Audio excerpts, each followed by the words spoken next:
मोक्षदा एकादशी के महात्म्य का श्रवण करेंगे। युधिष्ठिर बोले, हे देव देवेश्वर, मार्गशीर्ष मास के शुक्ल पक्ष में कौन सी एकादशी होती है, उसकी क्या विधि है तथा उसमें किस देवता का पूजन किया जाता है। स्वामीन, यह सब यथार्थ रूप से बताइए। भगवान श्री कृष्ण ने कहा, नृपश्रेष्ठ,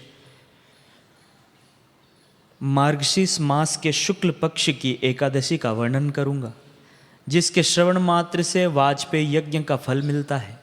उसका नाम मोक्षदा एकादशी है, जो सब पापों का अपहरण करने वाली है।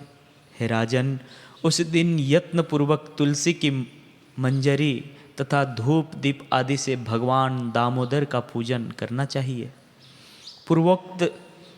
पूर्वोक्त विधि से दशमी और एकादशी के नियम का पालन करना उचित है।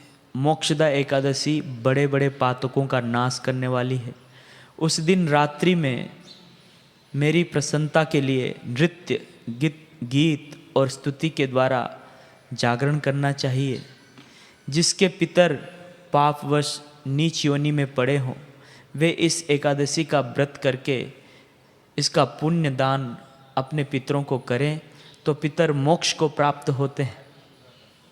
इसमें तनिक भी संदेह नहीं है। पूर्व काल की बात है, वैष्णवों से विभूषित परम रमणीय चंपक नगर में वैखानस नामक राजा रहते थे। वे अपनी प्रजा का पुत्र की भांति पालन करते थे। इस प्रकार राज्य करते हुए राजा ने एक दिन रात को स्वप्न में अपने पितरों को नीच योनि में पड़ा हुआ देखा। उन सबको इस अवस्था में देखकर राजा के मन में बड़ा विस्मय हुआ और प्रातःकाल ब्राह्मणों से उन्होंने उस स्वप्न का सारा हाल कह सुनाया। राजा बोले, ब्राह्मण, मैंने अपने पितरों को नरकों में गिरा हुआ देखा है। वे बारंबार रोते हुए मुझसे यूं कह रहे थे कि तुम हमारे तनूज हो, इसलिए इस नरक समुद्र से हम लोगों का उद्धार करो। द्विजवरो, इस रूप में मुझे पितरों के दर्शन हुए हैं, इससे मुझे चैन नहीं मिलता। क्या करूं, कहाँ जाऊं? मेरा हृदय रुंधा जा रहा है। हे द्विजोत्तमो, वह व्रत, वह तप और वह योग जिससे मेरे पूर्वज तत्काल नरक से छुटकारा पा जाएं, बताने की कृपा करें। मुझ बलवान तथा साहसी पुत्र के जीते जी मेरे माता पिता घोर नरक में पड़े हुए हैं, अतः ऐसे पुत्र से क्या लाभ? ब्राह्मण बोले, राजन, यहाँ से निकट ही पर्वत मुनि का महान आश्रम है। वे भूत और भविष्य के भी ज्ञाता है। हे नृपश्रेष्ठ, आप उन्हीं के पास चले जाइए।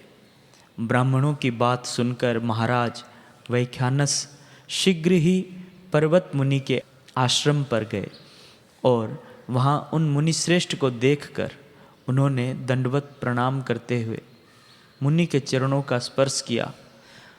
मुनि ने भी राजा से राज्य के 7 अंगों की कुशलता पूछी। राजा बोले, स्वामीन, आपकी कृपा से मेरे राज्य में 7 अंग सकुशल हैं, किंतु मैंने स्वप्न में देखा है कि मेरे पितर नरक में पड़े हैं। अतः बताइए कि किस पुण्य के प्रभाव से उनका वहाँ से छुटकारा होगा। राजा की यह बात सुनकर मुनिश्रेष्ठ पर्वत एक मुहूर्त तक ध्यानस्थ रहे। इसके बाद वे राजा से बोले, महाराज, मार्गशीर्ष के शुक्ल पक्ष में जो मोक्षदा नाम की एकादशी होती है, तुम सब लोग उसका व्रत करो और उसका पुण्य पितरों को दे डालो। उस पुण्य के प्रभाव से उनका नरक से उद्धार हो जाएगा। भगवान श्री कृष्ण कहते हैं, युधिष्ठिर, मुनि की यह बात सुनकर राजा पुनः अपने घर लौट आए। जब उत्तम मार्गशीर्ष मास आया, तब राजा वैखानस ने मुनि के कथन अनुसार मोक्षदा एकादशी का व्रत करके उसका पुण्य समस्त पितरों सहित पिता को दे दिया। पुण्य देते ही क्षण भर में आकाश से फूलों की वर्षा होने लगी। वैखानस के पिता पितरों सहित नरक से छुटकारा पा गए और आकाश में आकर राजा के प्रति यह पवित्र वचन बोले, बेटा तुम्हारा कल्याण हो। यह कहकर वे स्वर्ग में चले गए। हे राजन, जो इस प्रकार कल्याणमयी मोक्षदा एकादशी का व्रत करता है उसके पाप नष्ट हो जाते हैं और मरने के बाद वह मोक्ष को प्राप्त कर लेता है।